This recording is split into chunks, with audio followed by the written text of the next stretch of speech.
Constitutional right, এটা হচ্ছে আরেকটা অধিকার। কনস্টিটিউশনাল রাইট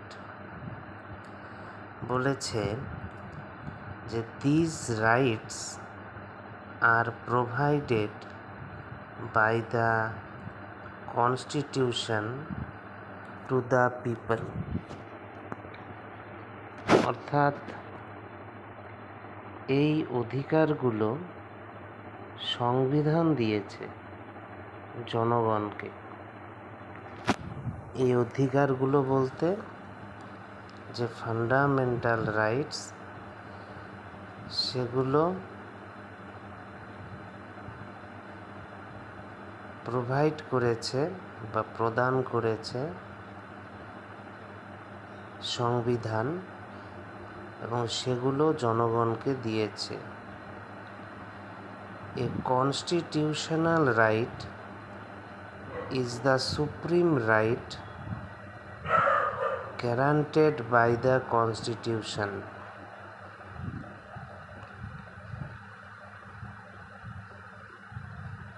তো এখানে গ্যারান্টেড শব্দটাই সবচেয়ে গুরুত্বপূর্ণ।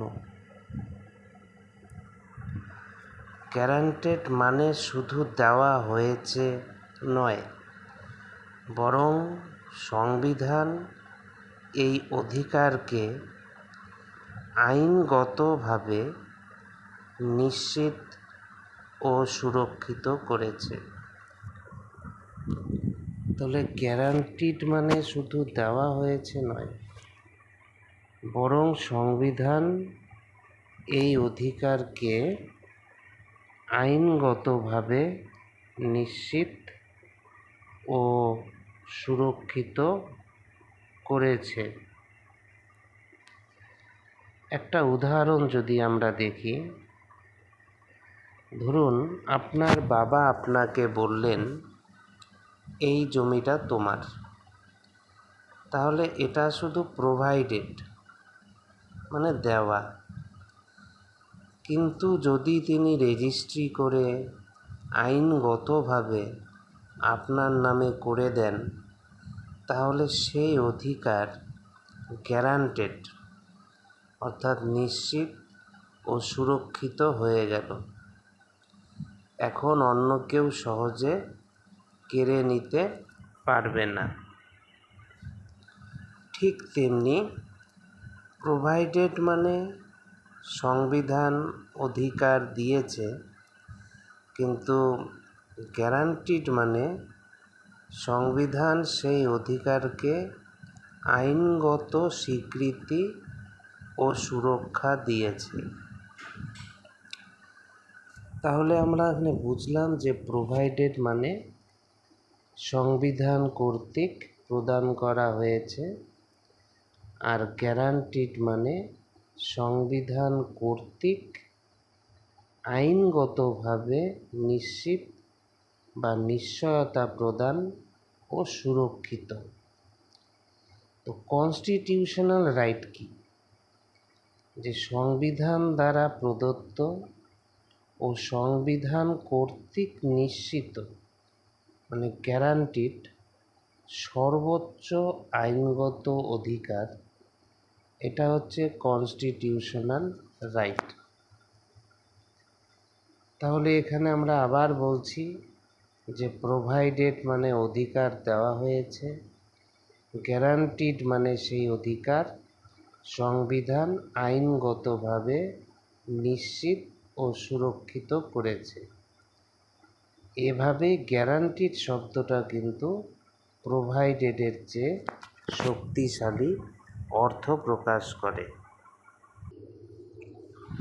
বলেছে it should be noted that, মনে রাখতে হবে, দ্য কনস্টিটিউশনাল রাইট মানে সাংবিধানিক যে অধিকার, যেটাকে আমরা কনস্টিটিউশনাল রাইটস বলি, not only includes the fundamental right, এর মধ্যে শুধু মৌলিক অধিকার বা ফান্ডামেন্টাল রাইটস নয়, but also other rights mentioned in the constitution, মানে সংবিধানে উল্লেখিত অন্যান্য অধিকারও অন্তর্ভুক্ত।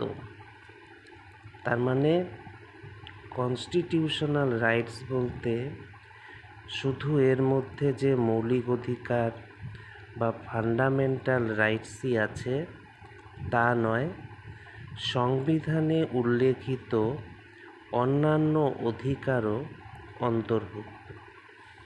এবার সংবিধানে উল্লেখিত অন্যান্য কী কী অধিকার আছে, যেমন ভোটার অধিকার, রাইট টু ভোট, এটাও কনস্টিটিউশনাল রাইটস। এটা আছে আর্টিকেল 326-এ। তারপরে আছে সম্পত্তির অধিকার, রাইট টু প্রপার্টি, এটা আছে আর্টিকেল 300-এতে। তাহলে এই দুটো মনে রাখতে হবে। তাহলে আমরা যদি দেখি, কনস্টিটিউশনাল রাইটস হচ্ছে একটা বড় ছাতা। এই বড় ছাতার নিচে দু ধরনের অধিকার আছে। একটা ফান্ডামেন্টাল রাইটস, যেটা পার্ট 3-তে আছে, আর্টিকেলস 12 থেকে 35। আরেকটা হচ্ছে অন্যান্য সাংবিধানিক অধিকার, যেটা যেমন রাইট টু ভোট আর্টিকেল 326-এ আছে, রাইট টু প্রপার্টি আর্টিকেল 300-এতে আছে। তাহলে কনস্টিটিউশনাল রাইটস এর মধ্যে অন্তর্ভুক্ত ফান্ডামেন্টাল রাইটসও। তাহলে সব ফান্ডামেন্টাল রাইটসই কিন্তু কনস্টিটিউশনাল রাইটস, কিন্তু সব কনস্টিটিউশনাল রাইটস ফান্ডামেন্টাল রাইটস নয়। যেমন রাইট টু ভোট, যেটা আর্টিকেল 326-এ আছে, রাইট টু প্রপার্টি আর্টিকেল 300-এতে আছে, এগুলো হচ্ছে কনস্টিটিউশনাল রাইটস, এগুলো ফান্ডামেন্টাল রাইটস নয়। তাহলে আমাদের মনে রাখতে হবে যে constitutional rights is equal to fundamental rights plus অন্যান্য সাংবিধানিক অধিকার, যেমন আর্টিকেল 326 আর আর্টিকেল 300A।